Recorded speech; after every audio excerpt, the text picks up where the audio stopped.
Hey dear student, good morning to all. How's you all? I'm good here and I hope so you are also good. Dear student, जैसे हमने first part में अभी पढ़ा है कि what is the age of stones. Okay, stone age क्या है जिसे हम पूरा पाषाण काल कहते हैं, इसके बारे में हमने समझा है. अब नेक्स्ट पार्ट में हम सभी फ्रेजेस को वन बाय वन करके पढ़ेंगे. आज हम सेकंड पार्ट में फन फ्रेज पढ़ेंगे. बच्चों, जैसे हम जानते हैं कि ना there are the 4 stone age divided here: palaeolithic age, mesolithic age, neolithic age and chalcolithic age. Okay dear students, आज हम पैलियोथिक एज पढ़ेंगे. क्या पढ़ेंगे आज हम पैलियोथिक एज पढ़ेंगे. Okay, now let's start. Firstly palaeolithic age. Dear students, palaeolithic age और old stone age, पूरा पाषाण काल या फिर पैलियोथिक एज, दोनों हम कह सकते हैं. पैलियो मीन्स क्या होता है? पैलियो मीन्स होता है ओल्ड, एंड लिथियोस मीन्स क्या होता है? हम पैलियो लिथियस को अलग अलग कर देंगे. पैलियो मीन्स होता है ओल्ड एंड लिथियोस मीन्स होता है स्टोन. इट मीन्स है जो पुराने पत्थरों का आविष्कार हुआ, हम उनके बारे में पढ़ेंगे. Okay dear students, palaeolithic age is the period of evolution of the mankind. Evolution means विकास. इवोल्यूशन ऑफ मैनकाइंड, यहाँ पर क्या हुआ है? मानव जाति का विकास हुआ है. ओके डियर स्टूडेंट्स, कह सकते हैं पैलियोथिक एज मानव जाति के विकास की अवधि माना जाता है. ओके, यहाँ से ही मानव जाति के विकास स्टार्ट हो गए थे. नेक्स्ट क्या है? It is the longest period of human time. It is the longest period of human time, या मानव जाति के समय की सबसे लंबी अवधि है, सबसे लंबा पीरियड है. Okay dear students, the palaeolithic period began about 2 million years ago. या जो पीरियड है कब से स्टार्ट हुआ है? या पीरियड 2 मिलियन वर्ष की लगभग स्टार्ट हो गया था.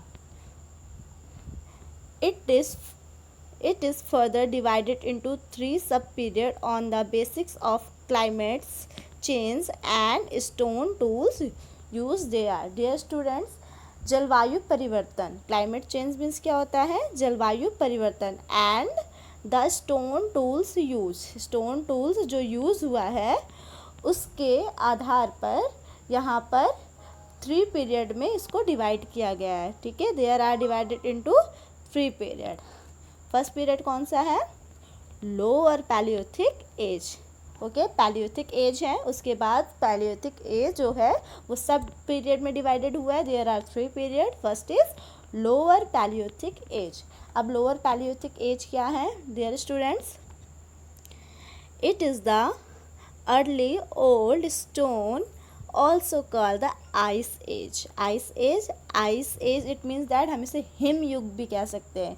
हिम युग क्यों कहते हैं? क्योंकि इस टाइम जो समय था, जो क्लाइमेट था, वो काफ़ी ठंडा था. Okay, and Pleistocene period most of the earth was covered with snow. आपने जैसे पढ़ा ना, इसे आइस एज क्यों कहते हैं? Because of the most of the part of the earth covered with snow. बर्फ से ढका हुआ था, तो वैसे ही भी या आइस एज ही होना था. ओके डियर स्टूडेंट्स, अब हम कह सकते हैं या प्रारंभिक पूरा पाषाण युग है. It is the early old stone age, also called the ice age. इसे जिसे हम आइस एज कहते हैं, इट मीन्स दैट हिम युग कहते हैं. एंड प्लेस्टोसिन काल भी कहा जाता है, और इस युग की जलवायु काफ़ी ठंडी थी. Look at dear student, the climate was also extremely cold. This is the lower Paleolithic age. Next हम पढ़ते हैं. This is the Paleolithic age stone tools. ये सारे tools जो हैं वो Paleolithic age से related हैं. Okay dear students, अब हम Paleolithic age में हमने पढ़ा lower Paleolithic age, इसके बारे में और थोड़ा आगे पढ़ते हैं. Okay dear students, early man used hand axes for chopping trees and hunting animals. Okay dear students, जो अर्ली मैन थे वह यहाँ पर पेड़ों को काटने के लिए और जानवरों का शिकार करने के लिए किस चीज़ का इस्तेमाल करते थे? हाथ की कुल्हाड़ी का. Okay, that is a hand axe. That is a hand axe. These tools are use by early man for cutting trees and other activities like that, hunting animals. Next, there is these tools are also called choppers. इन सभी tools को हम क्या कह सकते हैं? These tools are also called chopper, like that. This is called chopper. These tools have been found in Punjab and Madhya Pradesh in India. ये जो सारे टूल्स हैं वो हमें कहाँ मिले? ये हमें सारे टूल्स जो है मध्य प्रदेश और पंजाब में मिले, जो कि इंडिया में ही है। ओके, जो हम इंडिया में रहते हैं तो हमें पता है कि ये हमारे पंजाब और मध्य प्रदेश में ये टूल्स मिले। कौन सी टूल्स? अर्ली मैन ने जो हैंड एक्सेस बनाई थी। ओके डियर स्टूडेंट, नेक्स्ट हम पढ़ते हैं लोअर पैलियोथिक एज के बाद हम पढ़ते हैं middle palaeolithic age. What is the middle palaeolithic age? Dear student, in this period early man used a variety of borers and choppers made of stone. Dear students, इसे हम मध्य पाषाण काल भी कहते हैं। Middle palaeolithic age is also called as मध्य पुरा पाषाण काल। इस अवधि में बच्चों अर्ली मैन ने पत्थर से बने विभिन्न प्रकार के बोरस और स्कैपर्स का उपयोग किया था। And look at here, they too have been found in Punjab and Madhya Pradesh. और ये भी जो सारे उपकरण हैं जो made of stone, borers and scrapers हैं, ये भी हमें कहाँ मिलते हैं? पंजाब और मध्य प्रदेश में। नेक्स्ट डियर स्टूडेंट्स, अब हम पढ़ेंगे upper palaeolithic age. What is the upper palaeolithic age? That is the third palaeolithic sub part. इसे हम कह सकते हैं ऊपरी पुरा पाषाण काल। Okay dear students, it was the final phase of the ice age. Ice age हम इसलिए कहते हैं because of there are the lots of parts of the earth covered with the ice and snow, so it is called ice age and it was the last phase of ice age। मतलब ये आखिरी time चल रहा था जो बर्फ़ से ढके एरियाज थे, अब वो धीरे धीरे वार्म अप होने लगे थे। Okay, because of there is the biggest changes of climate. Agriculture had started towards its ends. वैसे अर्ली मैन्स जो थे वो क्या करते थे? Hunting and gathering foods and other activities like searching for food and hunting animals and collecting many other fruits like seeds, fruits and roots, many other things. But after that there is the biggest changes that starting agriculture. Agriculture means क्या होता है? Agriculture means होता है खेती करना।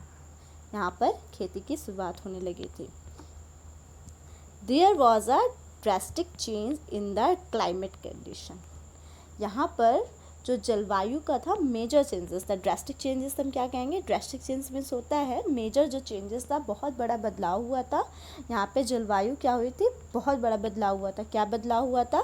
The climate turn warm up from extreme cold, जो कि ice as कहला रहा था। और आइस एज में सारे पार्ट्स जो थे अर्थ के वो स्नो से कवर हो चुके थे। But there is the biggest changes of climate that is turn warmer from extreme cold. Okay dear student, ज़्यादा ठंडक से अब यह जलवायु गर्म होने लगी थी। Early man use blades and burins. और यहाँ पर जो अर्ली मैन थे, जो शुरुआती मनुष्य थे, उन्होंने ब्लेड्स और बरील्स का यूज़ करते थे। इस पीरियड में human produce the earliest work of art. Look at it, earliest work of art। अब यहाँ पर क्या हुआ था?